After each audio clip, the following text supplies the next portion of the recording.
John is 72 years old. For years, he has made sure to eat plenty of eggs, chicken, and even a glass of milk with dinner. On paper, his diet looks perfect for keeping his muscles strong. Yet every morning when he takes a walk around the block, he feels his legs grow heavy. Climbing the stairs leaves him tired, and he wonders why his body no longer responds the way it used to. This is a story many people over 60 can relate to. Even when we think we are doing everything right, our muscles still seem to fade away. The truth is, after the age of 60, the body naturally loses about 1 to 2% of muscle mass each year. And while protein is the building block for muscle, eating more protein is not always enough. Sometimes, the problem is not what you are missing, but what is silently blocking your body from using the protein you already eat. Have you ever asked yourself this question, why do I eat enough, yet still feel weaker month by month? It may not be about the amount of protein at all. The surprising fact is that some everyday foods, which seem harmless or even healthy, can actually prevent your body from absorbing protein properly. In this video, we will uncover 5 common foods that can block protein absorption. These are items many of us eat or drink without thinking twice. And the most harmful one, the one that can quietly sabotage your muscles the most, will be revealed at the very end. So if you care about staying strong, keeping your independence, and protecting your health after 60, stay with me. And while you're here, don't forget to hit like and subscribe, so together we can keep learning how to maintain a healthier body and a longer life. And here's a little hint before we begin, the very first food on our list may surprise you. In fact, it often shows up right at the breakfast table. Let's begin with food number 5 on our list. It's something many of us enjoy every morning, often without thinking twice about it.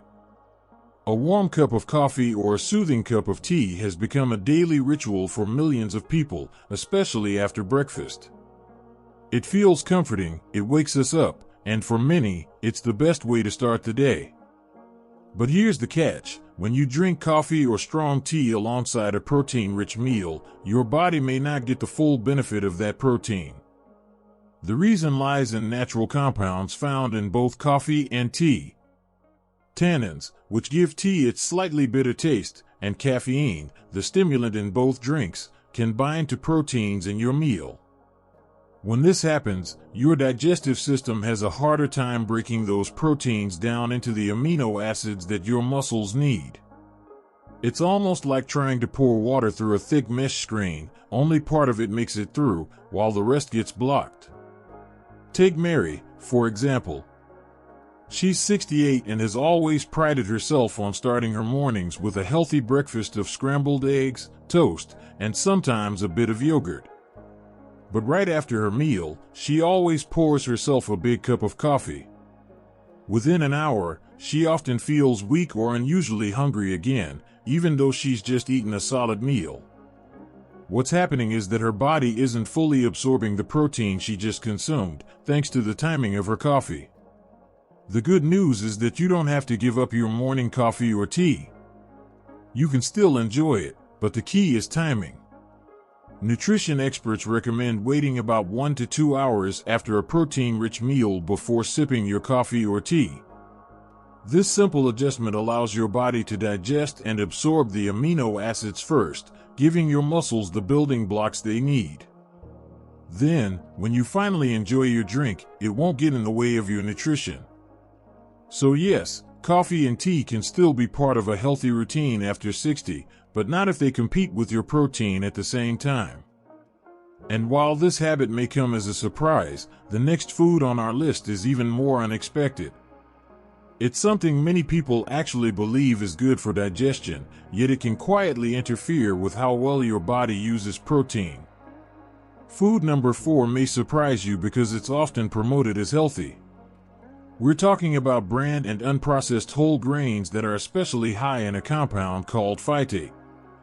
Wheat bran, for example, is sometimes eaten directly or sprinkled over cereal in the morning. It sounds wholesome and natural, but too much of it can quietly work against your muscle health. Here's why. Phytates, which are found in the outer layer of grains and seeds, tend to bind with important minerals like zinc and iron. These minerals aren't just important for overall health, they also help enzymes in your digestive system break down protein. When phytate locks them away, your body struggles to unlock the nutrition from the protein you eat. It's like having a rusty lock on your front door. The key is there, but you can't get the door open to reach what's inside. Think of Richard, a 74-year-old who takes pride in his diet. Every morning, he pours himself a large bowl of raw bran mixed with a few nuts and feels confident that he's fueling his body with something powerful. He believes he's doing his muscles a favor by loading up on fiber and grains. But as the months go by, Richard notices he often feels drained by midday. His energy is low, and his muscles don't feel as steady as they once did. What he doesn't realize is that the excess bran is interfering with how his body absorbs protein, leaving him undernourished even while eating what he thinks is a superfood. The solution isn't to give up whole grains completely. They are still valuable, but the way you prepare and combine them makes a big difference. Soaking or cooking grains thoroughly helps break down phytates, making the nutrients more available. Pairing them with foods rich in vitamin C, like fresh fruit, also improves the absorption of iron and other minerals, allowing your digestive enzymes to work properly. By making these small adjustments, you can still enjoy the benefits of fiber without sacrificing muscle strength. So while bran and raw whole grains may seem like the picture of health, too much of them in the wrong form can actually hold you back. And if that feels surprising, wait until you see the next food on our list. It's sweet, tempting, and hard to resist, but it can quietly sabotage your protein in a way that might shock you. Food number 3 is one that almost everyone has tasted, and many still enjoy daily: sugar and carbonated soft drinks. They may seem harmless, especially diet versions that claim to have fewer calories, but their effect on your muscles can be surprisingly damaging. Here's what happens inside your body.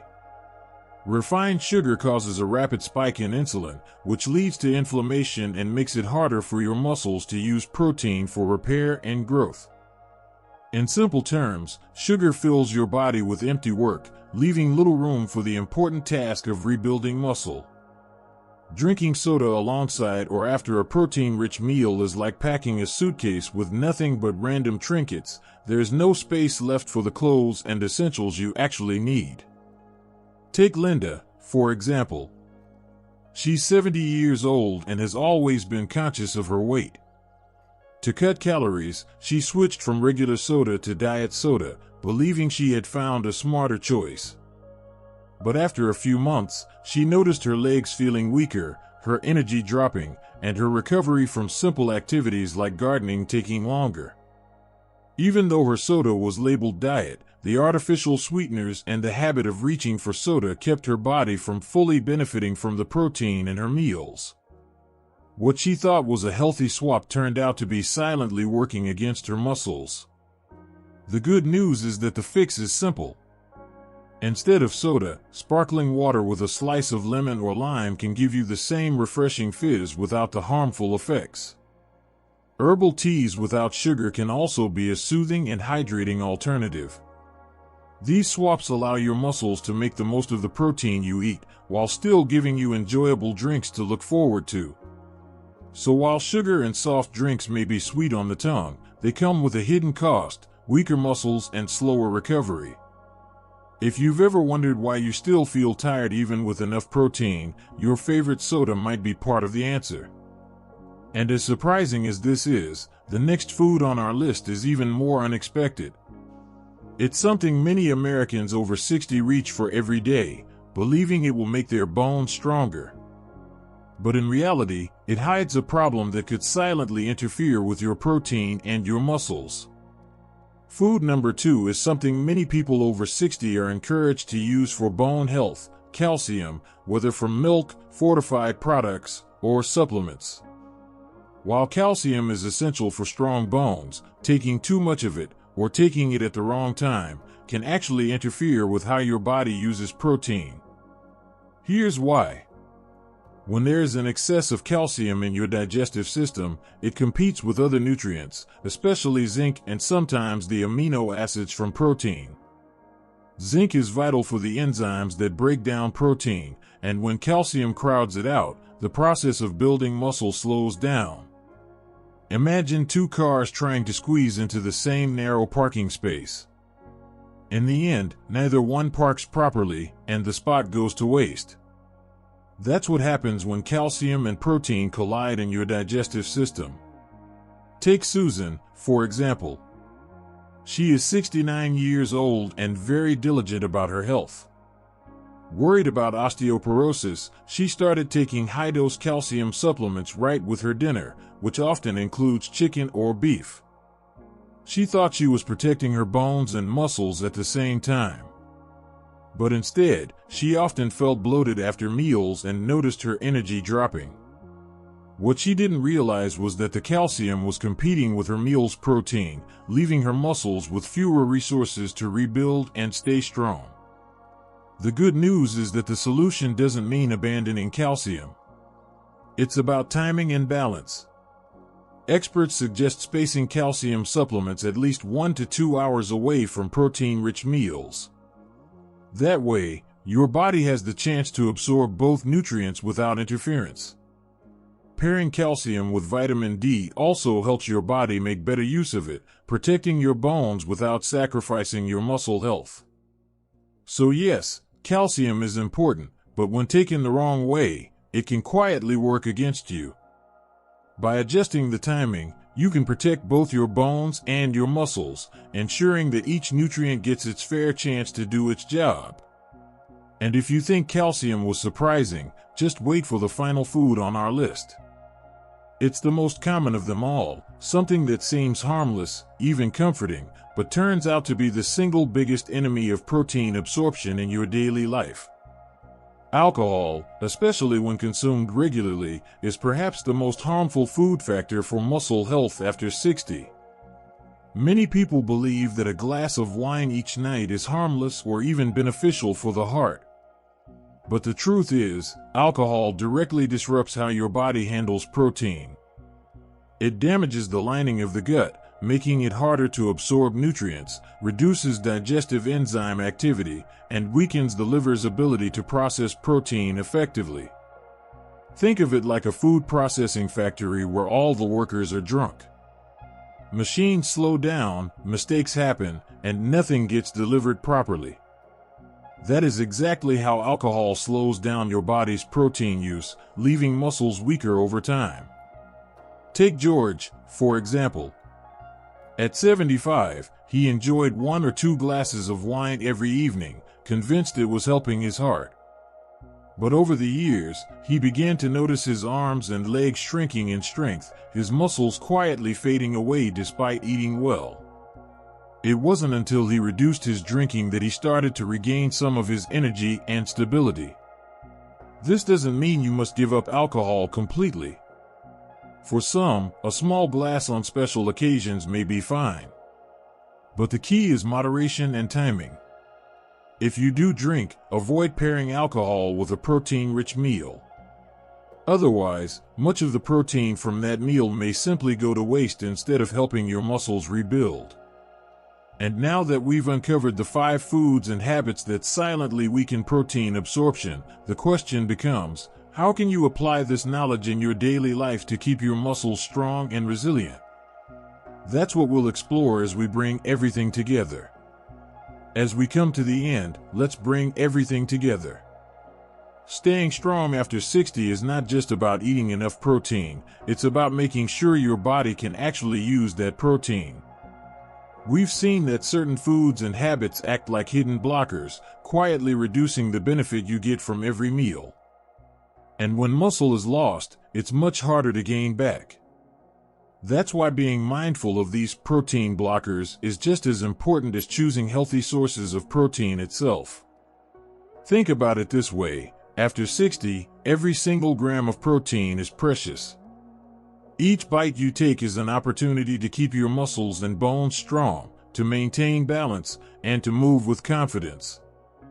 When you protect the way your body absorbs and processes protein, you're not just preserving muscle, you're investing in independence, energy, and quality of life.